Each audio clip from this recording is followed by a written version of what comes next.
guys, Dr. Omnibus here, checking in for a little Halloween special. Uh, at the time of recording this, it's just a week before Halloween, and I've been reading a lot of horror comics this month. In fact, I've read nothing but horror comics in October, and I did the same thing last year, and so I was just going to show off a little bit of my horror collection and a couple just Halloween related comics, and tell you a little bit about some of the series that I've been reading.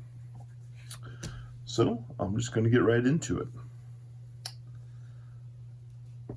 Let's see, the first series I'll talk about is George Romero's Empire of the Dead. It has a really great idea to the story, in which the world has been overrun by zombies, but vampires are kind of like a secret society running things. And it's a cool idea. The execution, not so great. It is collected in 3 trade paperbacks.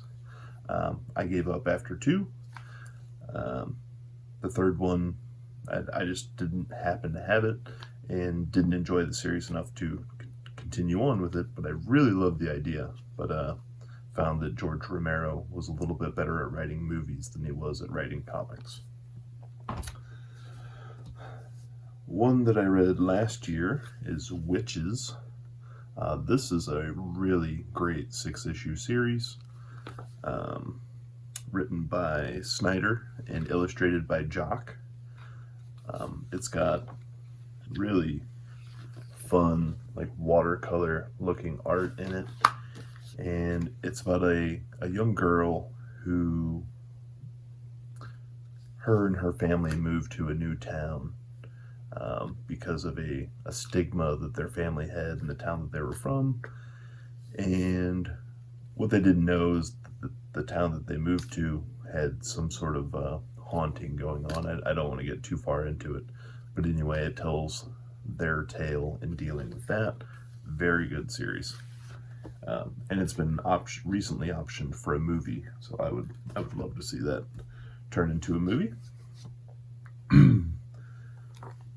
The Crow is not exactly a horror comic, but it's about a situation that happens at Halloween, so I like to read that in October. Got a couple indie books coming up next. The Grimwood Crossing Omnibus. There's a short series called Grimwood Crossing, and then this also collects some short stories, or anthology included 4-page, 8-page stories, stuff like that. It is, as you can see, a Wild West situation, and these 2 main characters are kind of like vampire hunters, but they deal with all things supernatural.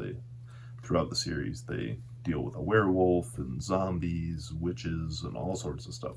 But it's really cool. I was a little bit disappointed when I got it, because I thought it was going to be color. It's not, but the art's pretty cool in it. It's not the best, but I was pretty happy with it. Overall, it was a pretty fun story.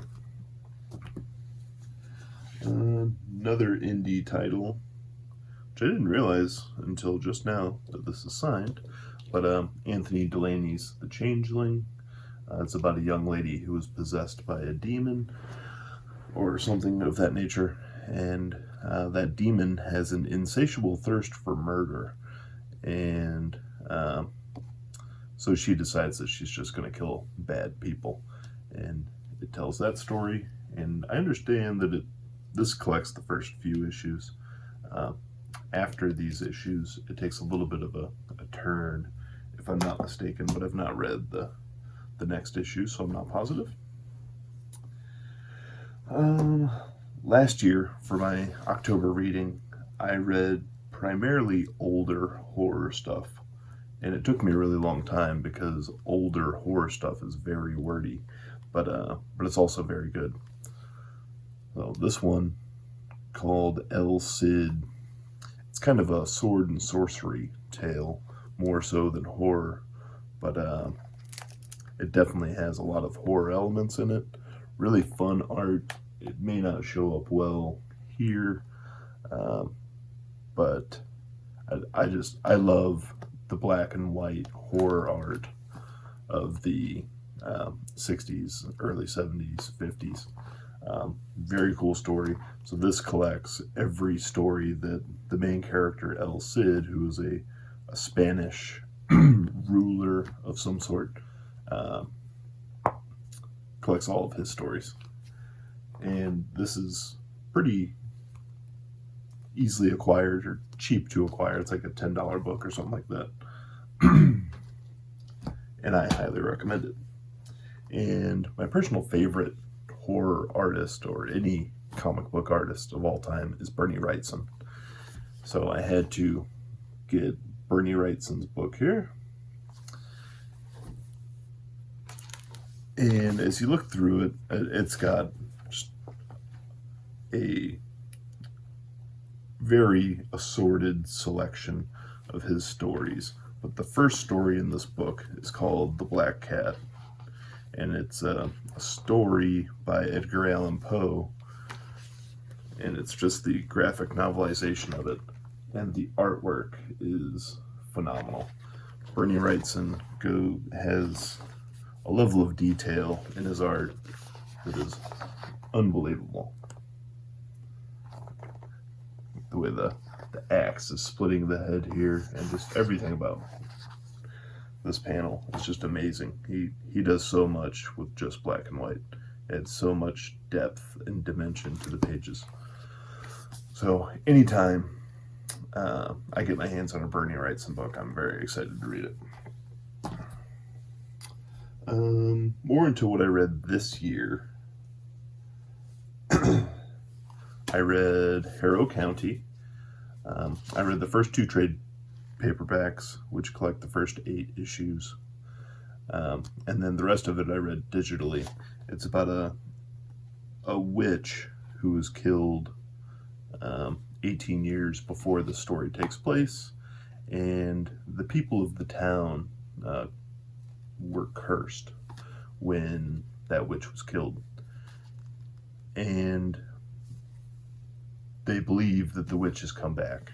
And I don't want to get too much into it because of spoilers. But anyway, it's a 32-issue series. I've read the first 29 issues of it. I'm still working on it. But so far, I'm very happy with it. I'd say it's like a 8 or 8.5 out of 10 series. I also read the entirety of Nailbiter. It is about a city in Washington, Missouri, or Washington State, or Oregon, somewhere up in the northwest. And the city, 16 serial killers were born in that city. And so there's an investigation as to why so many serial killers are coming from this place. And it tells the tale. Again, I don't want to get too much into it because it's hard to explain without spoilers. But Nailbiter, you can see the guy in the front here. He's chewing his nails. He's one of the serial killers that came from that town, and he kills people that he sees biting their nails. And he eats their fingers. A little weird. The Walking Dead. Ugh. Plenty of content to get through there. I had read all but the last 10 or so issues before October. So when this last compendium came out, I just had to read a small fraction of it. The whole series is 193 issues.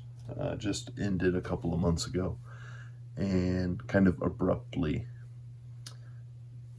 I don't really consider it a horror comic, even though Image does, probably just because it is about zombies and stuff like that.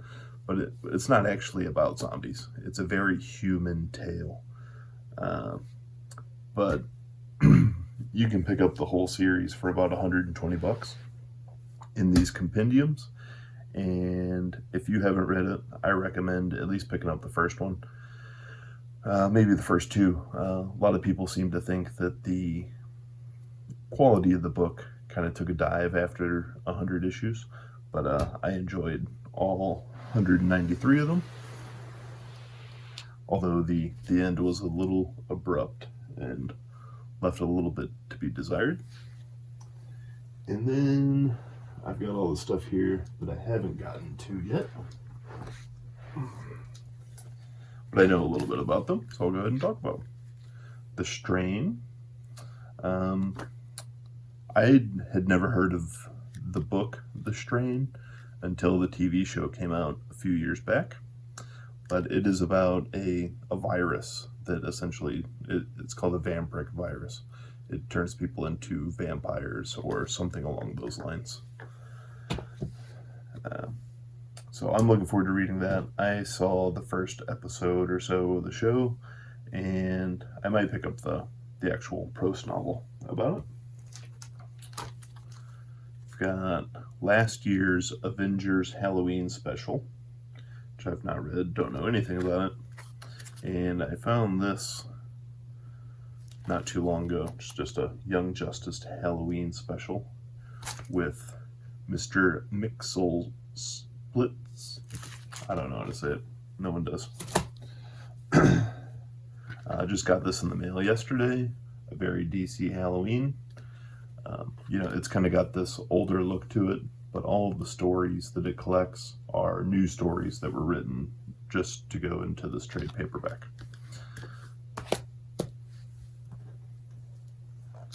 Another oldie is Creepy Presents Richard Corbin. Richard Corbin is another very talented artist of old who did a lot of really nifty shading with his pencils. So I don't know anything about the stories that are in here, but I know that the artwork is phenomenal and ahead of its time. So I look forward to reading that. I'll probably sit on that until next October though. And let's see, I've got the entirety of Hellboy. You may notice one of the books is missing. It is downstairs because I started reading it a couple of days ago.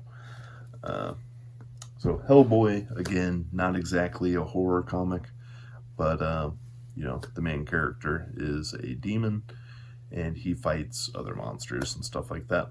So I figured it's a solid October read. I'm going to go ahead and read the first omnibus throughout the rest of this month.